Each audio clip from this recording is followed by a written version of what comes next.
Thank you very much, Katie, and thanks to you and Ian for the invite to speak to you again. It's always good to be able to talk to you about what the Inspectorate is finding on our inspections. It does feel like a very different world from last year when I spoke to you all in Cardiff. We've had a major shift of direction again on probation reform. We've had a surprise general election.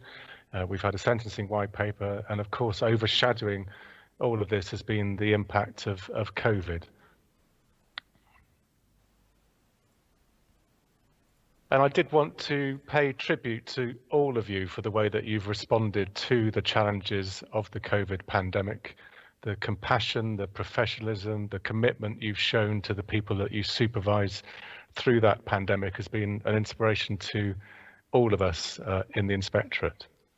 During June and July, we went out to see what the impact of COVID had been on the probation service. We had 85 interviews and focus groups with staff. We looked at what was going on in 6 different areas, both CRCs and MPS, and we looked in detail at 61 cases at the impact that the pandemic was finding.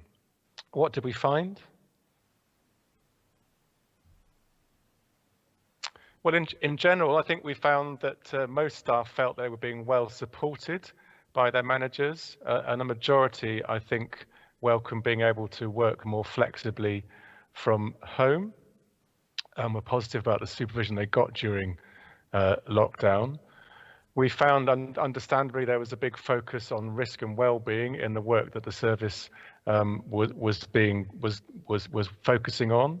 We found that some of the multi-agency arrangements were actually working very well. People could attend meetings more easily if they were virtual meetings, and we found attendance rates were actually going up, and we found, as you'd expect, evidence of innovation as well, people finding new ways of keeping in touch with the people that they were supervising, RAS and accredited programs starting to move online as well.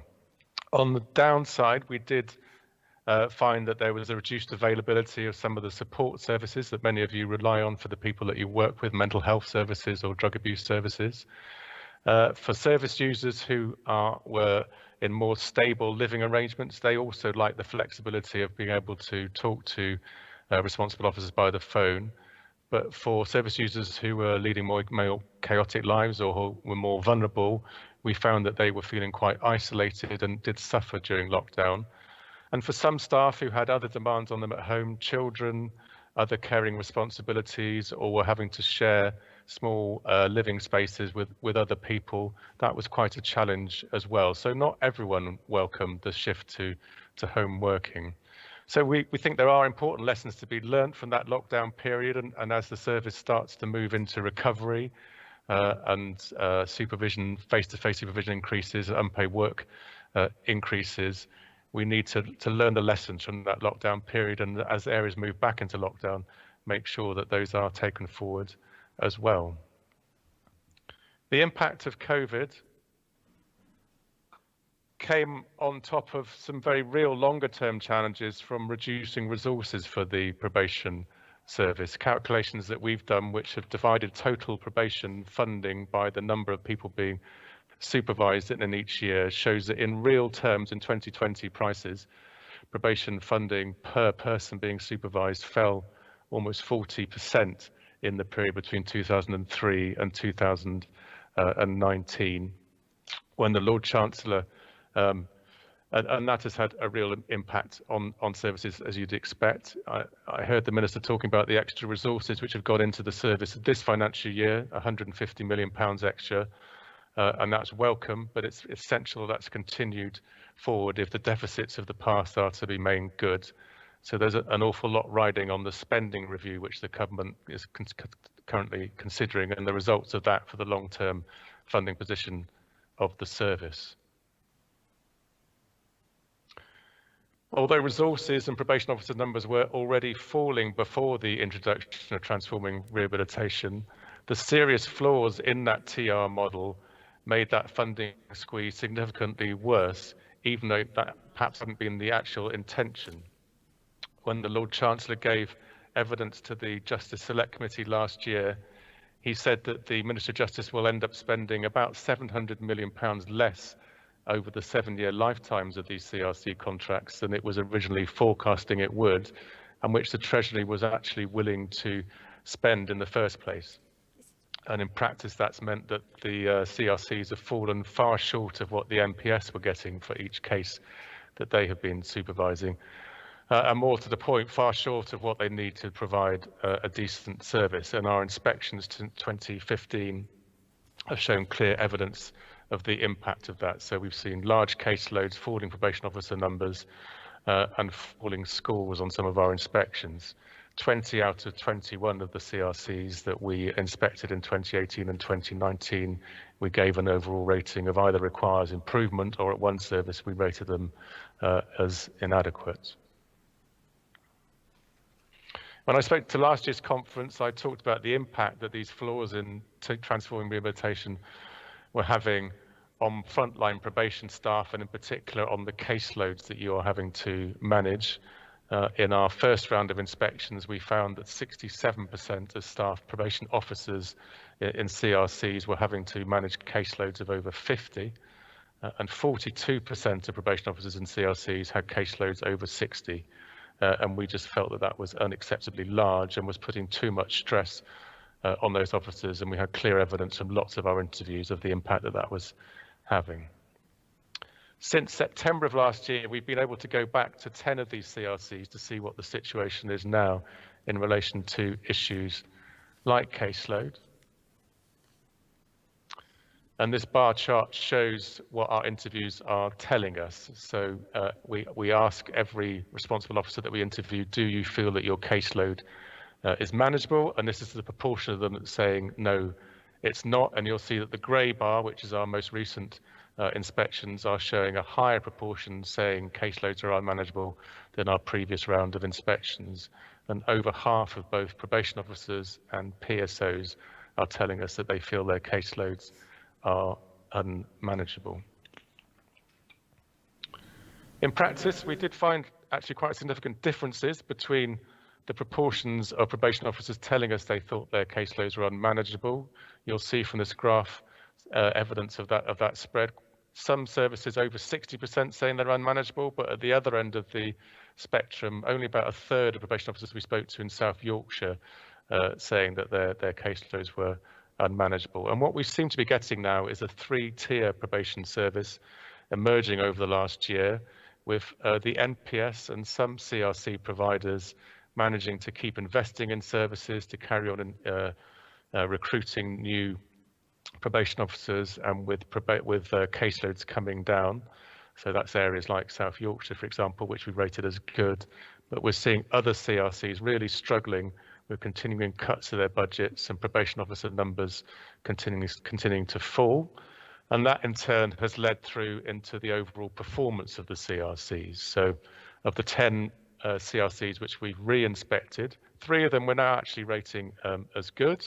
1 was pretty close to good, but the remaining ones are still showing very little improvement in the quality of case supervision.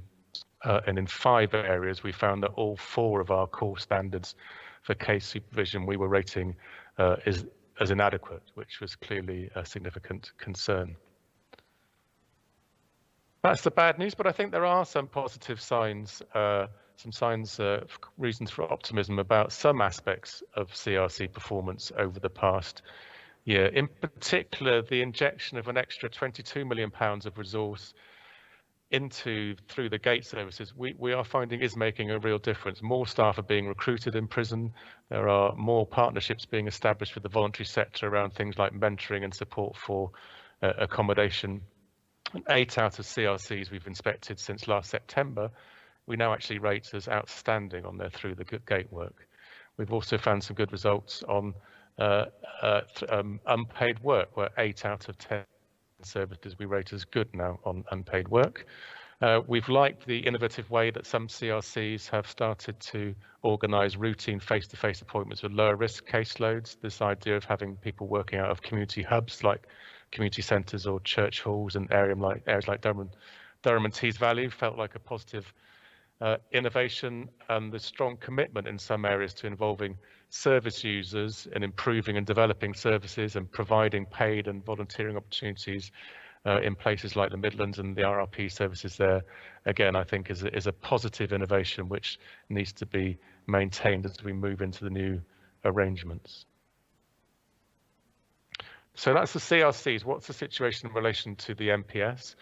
We've only been able to re-inspect one MPS division this year since September, but we do still have data from our previous round of inspections. And I think the two key areas of concern we've had around the MPS are firstly around facilities management and buildings, which we still think need a lot of improvement, but also in relation to staffing, where all 7 MPS divisions we rated as requiring improvement in our first round of inspections. And you won't be surprised to hear me say that our really key concern was around the number of probation officer vacancies that we found in many areas. And as of last autumn, at least, there were still over 650 MPS probation officer vacancies in the service, particularly concentrated in London and the South East, and that's translated into some big caseloads in the MPS as well. And we found, looking at the MPS's own workload management tool, over 60% of POs in the MPS working in excess of the 100% that they should be. We also had some concerns about senior probation officers and SPO spans of control. We did a survey of the SPOs at the end of last year, and over half of the SPOs that came back to us said that they were having to supervise between 11 and 20 staff, which is certainly more than ideal, and that's impacting on the amount of time that SPOs can be spent doing that really important job of monitoring the casework that the probation officers and PSOs are doing that work to them. We've also been looking at training.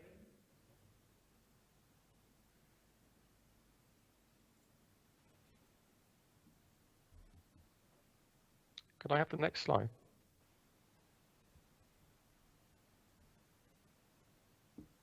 Sorry, before I get on to training, just to say, next slide, please.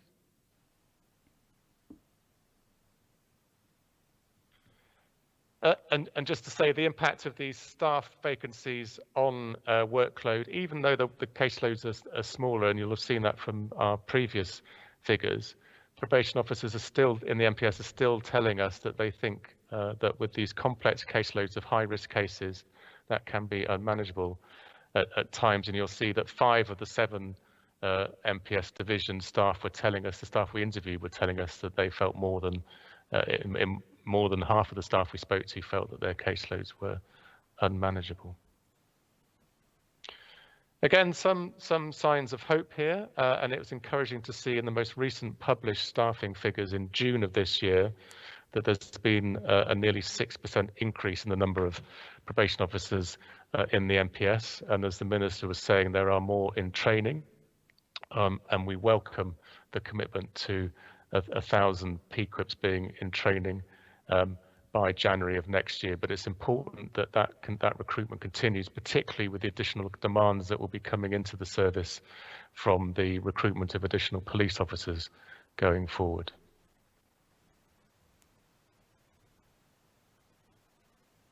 In addition to staffing numbers, we've also been looking at training of probation officers, and some common messages coming back from this. People saying that although the initial PQIP training was good and they appreciated that, there was a lack of ongoing professional development training. And I know there was a question to the Minister earlier about that. That's certainly something that we have noted. And the training that is being provided, staff were telling us sometimes it's the locations are too far away, or that they're not being released to complete that training. So, for example, we found that 40 to 50% of the places on some training courses weren't being filled because people were having to drop out at the last minute. So important gaps to fill in training. I think one of the upsides, I guess, of COVID and remote working has meant that the MPS have had to experiment with new and innovative ways of delivering training in a more interactive way, and that's been encouraging, and I hope that does hope to improve the offer that there is to staff in the service.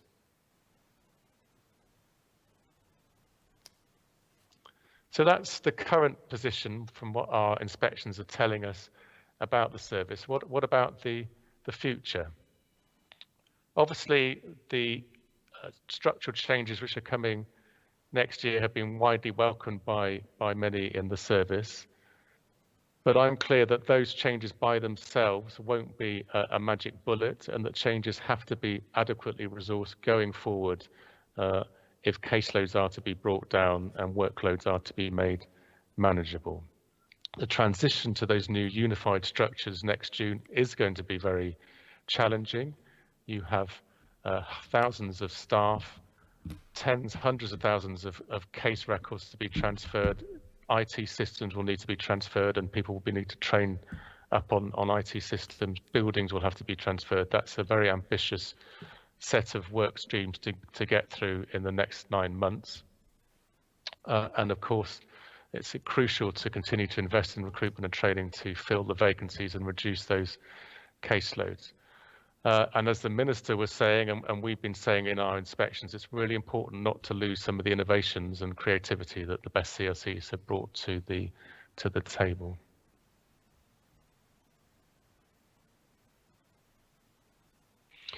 So that's a bit about where the service is at the moment, what our inspections are telling us. I just wanted to quickly finish by saying a bit about the Inspectorate's own priorities and what we've been focusing on. Like the service itself, we've had to change our operating model overnight at the end of March. So we stopped doing face-to-face inspections and site visits and switched to a remote methodology, and we're doing all of our inspections remotely by video link, and also doing our case files remotely too. We're not expecting to resume face-to-face on-site inspections until next year, but we have been spending this year looking at the impacts of COVID and are currently looking at how the service is progressing in terms of its recovery planning.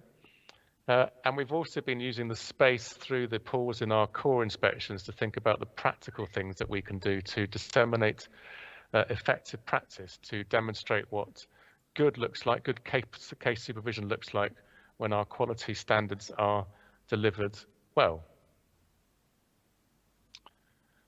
And so we're producing a range of practical guides for probation officers and PSOs to help you with your work. The first, we published another one of those last month on good practice in relation to serious further offence reviews.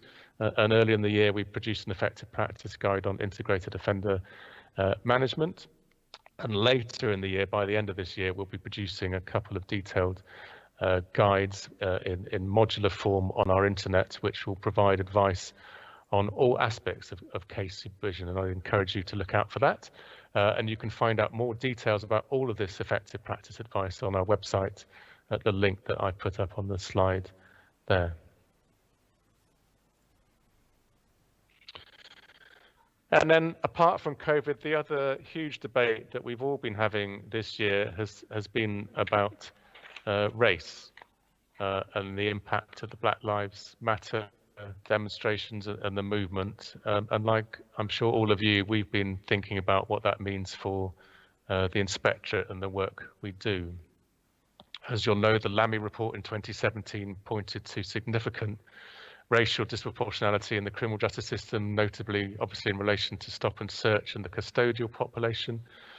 But it seems that the probation caseload also has an overrepresentation of Black and mixed heritage people as well. Every day, probation staff are making important decisions about what to recommend in relation to court reports and sentence plans, about whether to recall or breach people under their supervision. And it's really important that those decisions are free from bias and that they're regularly and properly scrutinized, and that Black, Asian and minority ethnic service users get access to all of the right support that they need. Within the Inspectorate, we've been debating how we can contribute to this debate, and we've focused on 3 key actions. Firstly, reviewing the way we do our local inspections to make sure that we're asking the right questions about disproportionality, diversity and equality, and challenging service leaders on their records on all that. We're going to undertake a national thematic inspection of service delivery, and I'm determined that we recruit a more diverse team of inspectors and assistant inspectors. So in relation to that national thematic, which will be kicking off in a couple of weeks' time, it's actually been quite a while since we last looked at the issue of equality and diversity in the probation service. We haven't done an inspection of that since 2004, and lots will have changed since then, but we're determined to see what the quality is now for service users from a minority ethnic background, and to see the extent to which current providers of services have addressed these issues. It's going to be quite an intense inspection over 4 or 5 weeks of field work in October and November. We're hoping to look at 100 community supervision cases. We'll be looking at 50 pre-sentence reports as well. We'll be interviewing 100 service users from Black, Asian and minority ethnic background as well. And we'll be undertaking a confidential staff survey of Black, Asian and minority ethnic staff about their views on how services are being delivered and concerns that they may have. And we're recruiting people into these inspection teams as well at the moment. So I'm really excited about this inspection, and we'll have reports on it in the new year. And then the final element of our commitment around this agenda is a determination to recruit more Black, Asian, and minority inspectors into the inspectorate. And yesterday, we've launched a new careers page on our inspectorate website, and I'd encourage you all to check that out. You can listen to our staff talking about what it's like to be an inspector. And we'll shortly be launching a new shadowing scheme to give probation staff from a Black, Asian, and minority ethnic background the chance to observe our inspectors in action to see what it feels like to do the job, and hopefully encourage people to apply for the new roles, the new inspector roles, when we advertise those in the new year. And we will be looking for a significant number of new inspectors in the spring and summer of new year. And again, look out on our careers page for more information about all of that. So in conclusion, it's been a year of really extraordinary and unexpected challenges for the Probation Service, of big shifts in strategic direction, but also some familiar and recurrent issues about workloads and resources as well. The new unified model being implemented next year isn't a cure-all. I'm clear on that. Adequate resourcing is crucial, and we can't lose the innovation that transforming rehabilitation has unleashed in some areas. The road to recovery for probation will be a long and winding one, and we need to accept some huge challenges ahead. But I think with the right resources and the right leadership, that road can be successfully managed, and we will be providing an independent and unbiased view of your progress every step of the way. And I'll finish there. Thanks, Katie. Thank you so much, Russell. Unfortunately, we don't have time to put the questions to you right now, but I can tell you there are several questions that have come in from members. If you're happy to, I will forward those on to you after AGM, and then we'll forward anything that you would like to say in response to all of our members, so that even people who weren't able to hear your contribution today will be able to read them. But thank you so much, and thank you particularly for being accommodating and moving your time slot. You're welcome, Katie. Happy to answer any questions that people did have. Thank you.